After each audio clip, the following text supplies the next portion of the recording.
We're sitting here at the back of the Byron Bay Blues Festival with Mr. Ray Beadle. Ray, how you going? Good. Yeah, thanks. You're playing the festival again.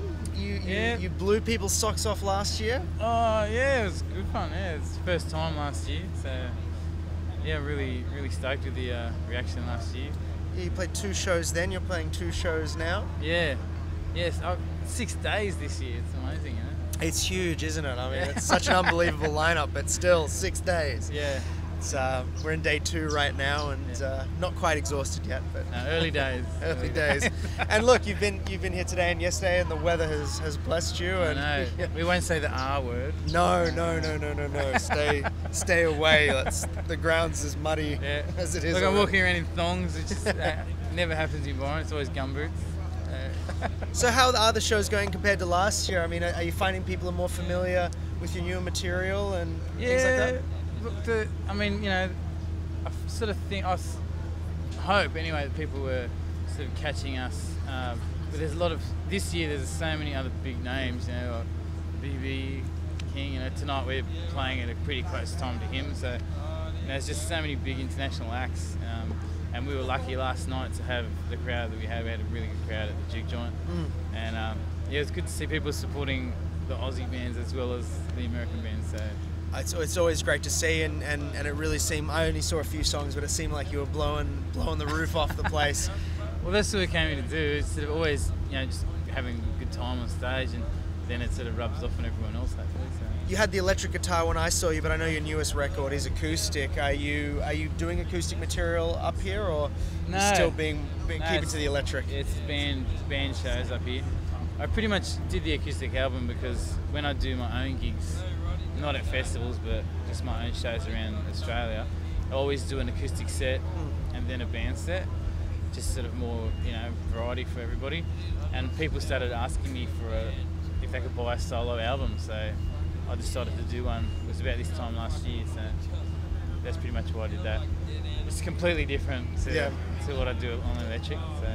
And looking at your history, it's almost like you've started over in the last couple of years. Does it feel that way? Yeah, it definitely is. Yeah. Definitely is. I went hard when I was younger. Started gigging when I was 15 until I was about 22, and then I pretty much gave it away. And you know, got a job. Yeah, started driving a truck. I drove semi-trailers for 8 years, just so I could get a mortgage, and you know, I couldn't see myself doing it through music.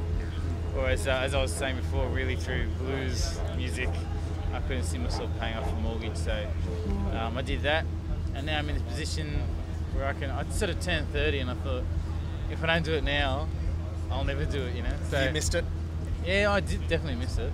So when I turned 30, I thought I'd bite the bullet, have a go, and I've put everything into it now, and it's working. It's really good. I don't imagine you ever stopped playing guitar though in that period. Oh, I always had a guitar in the truck. Yeah. And I actually wrote the album that I did last year with the band. I wrote all those songs in the truck when I was working. So yeah, it's sort of always been there. Yeah. And so what's next? I know you've got a couple of shows lined up. Yeah, the next year I'm going to be working towards heading to Europe, and I really want to work over there. And there's a lot of festivals in Europe. All of the countries are so close together, so logistically it should work out. And when I was in America, a lot of the musicians sort of gave me the inside tip and said that they spend a lot of time in Europe, more time in Europe than they do in America. So that's where I really want to sort of focus on heading over the next few years. So. And well, you bring up America, and I'm sure it's been brought up in all your interviews today, but you used to play at the BB King restaurant bar, and I did 3 months New York residency there in Memphis.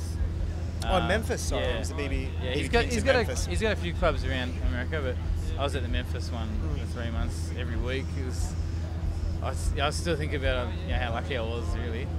But yeah, that was a great time, and I just did a couple of shows at Buddy Guys in Chicago, but mainly it was in Memphis with BB King. Did you ever have the opportunity to perform with BB?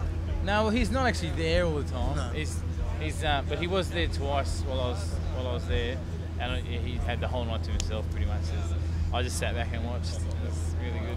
Yeah. Well, we're all all going to get to see him tonight, which is great. And it's really great that he's out here. I mean, the festival organisers have been wanting him to come here for years, so it's great that he's finally here. There are so many artists like that on this lineup, and it sounds like they're very excited to have you back as well after. Yeah, well, last year. I hope it's one of many. I would love to play here every year. Well, we'd love to see you. You know, you get that guitar out and you jam on it, and it's a joy to watch. So thank you. So thank you for your time today, and yeah, have the most fun in the world tonight, I guess. Yeah, I will. Don't worry. All right, cheers. Thank Appreciate you. it. Cheers.